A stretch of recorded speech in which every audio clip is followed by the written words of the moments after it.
Free agency has been busy this week, including a big move yesterday. Cooper Kupp staying in the NFC West as the former Rams wideout will head north to his home state and join the Seahawks on a 3-year, $45 million deal. Kupp was in L.A. for the last 8 seasons. He won the Triple Crown in 2021. Catch passes from Sam Darnold next season in what will be both of their first seasons in Seattle. Sounds like we need the Fowler Files, and Jeremy Fowler is here with always the suspenseful music, but gotta tell you, nothing really suspenseful about it right now, Fowler, because we know that Cooper Kupp is going to Seattle. So What can you tell us about how this came to fruition? Well, Shay, the Seahawks really recruited Cooper Kupp hard this week. They put the full court press on him. They showed him how he can start his next NFL chapter and be great with their offense, how he can blend in with Jackson Smith and Jigba. He talked with the coaches this week. So Denver was involved loosely, the New Orleans Saints a little bit, the Cowboys checked in. But Seattle, I'm told, was really the most aggressive, and they had a competitive contract. So they're going to pair Kupp with Sam Darnold, and he's a Southern Washington kid. So going home, he had the local flair that the Seahawks could play off of. Cincinnati Bengals, some big news should be coming down soon as the team is negotiating with T. Higgins and Jamar Chase, and they've made a lot of progress, as reports have said. This is the expectation that these two will make it combined around $70 million per year on new deals. They're also still trying with Trey Hendrickson, the pass rusher. Their goal has been to sign all 3 of those players. Still a chance they could pull it off. Okay, so Cincinnati made promises that they were going to make Jamar Chase the highest paid non-quarterback, and it sounds like that's a promise that they're going to keep. But now what about the defense if they don't sign Trey Hendrickson? Yeah. We'll probably talk about that sooner rather than later. No doubt. Aaron Rodgers. Stop me if you've heard this before. We're all waiting to see what Aaron Rodgers is going to do. What is the holdup, Jeremy? Well, the holdup is he's taking his time to figure out what's right for him. But I've talked to a source who said the Minnesota Vikings are sort of loosely involved here, but the expectation is they wouldn't go too heavy here because they're concerned about J.J. McCarthy's development. But they are at least lurking. The 2 main players still appear to be the Pittsburgh Steelers and the New York Giants. I'm told they have standing offers out to Rodgers. He is mulling them. The sentiment around the league is that he could be a Pittsburgh Steeler, but nothing official yet. Meanwhile, Russell Wilson has made 2 free agency visits this week. Cleveland Browns on Thursday, New York Giants on Friday. I'm told by all accounts those went very well. Cleveland's visit was more of a get-to-know-you. They weren't really talking a lot of hard business. So he's in a position where he can and is ready to sign somewhere, but he appears to be the backup number 2 option in both Pittsburgh and New York. So he's got to wait on that Rodgers domino to fall, most likely. Meanwhile, Cleveland is the wild card. They could go a lot of different directions here. Interesting. Wilson has a QBR of 51 in each of his past 2 seasons, but yet would definitely be an upgrade for both the Giants or the Browns, depending on where he would go. Thank you, Jeremy. I know we'll talk a lot to you here shortly. Niners are bringing back Pro Bowl fullback Kyle Juszczyk. Sources tell ESPN's Adam Schefter the 2 sides have agreed to a 2-year deal worth $8 million. Juszczyk spent the last 8 seasons in San Francisco, but was released by the team earlier this week.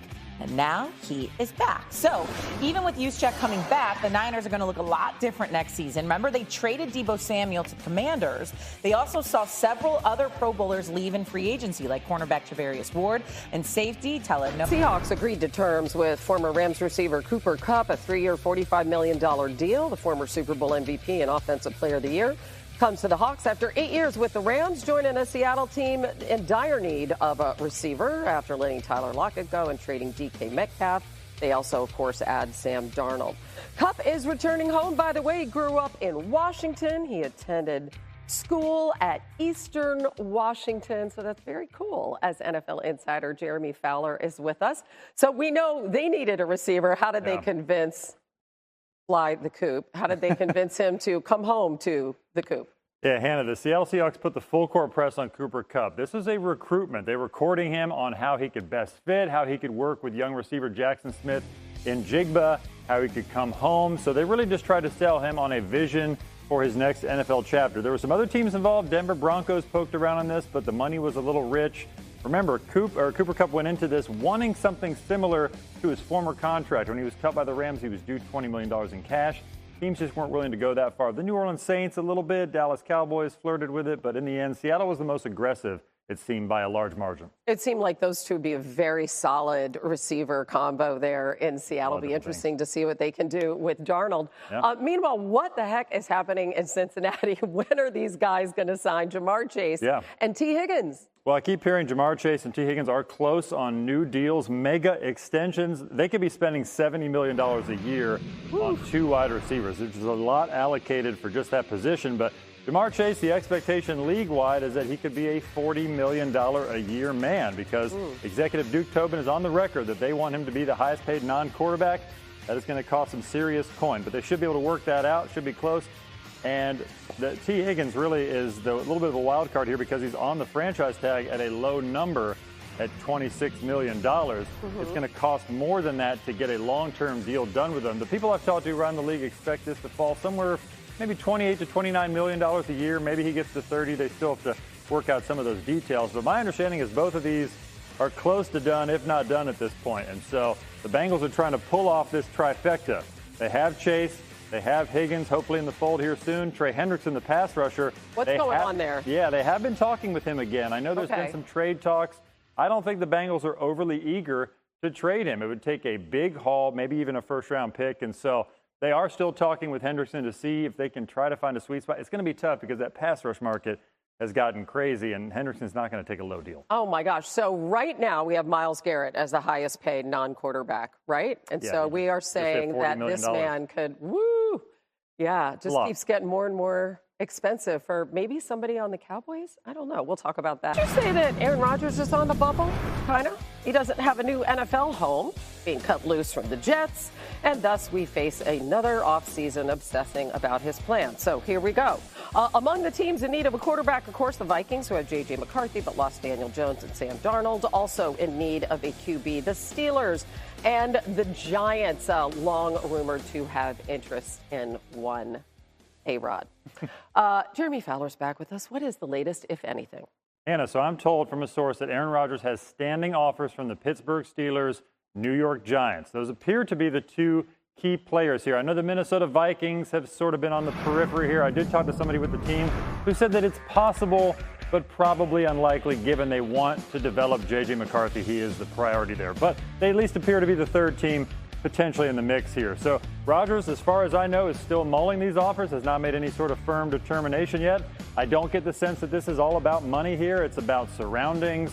It's about the ability to win. Most people around the league do expect the Steelers to prevail here because they have the better on-field product.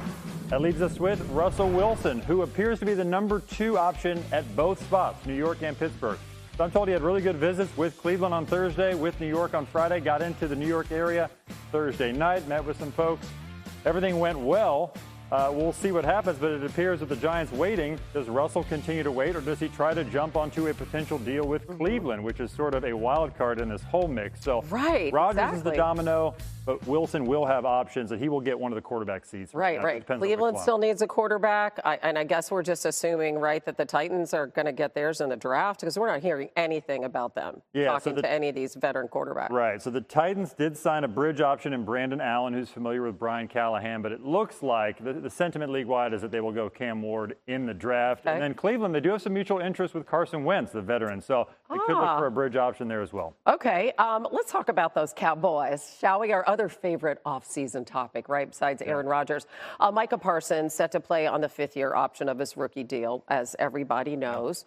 And all these other people are signing deals and making a lot of money on non-quarterbacks. So what's the latest here? Well, the latest is Dallas just got done with free agency, making some modest moves, in part with Micah Parsons in mind, because they know they have to budget for a potential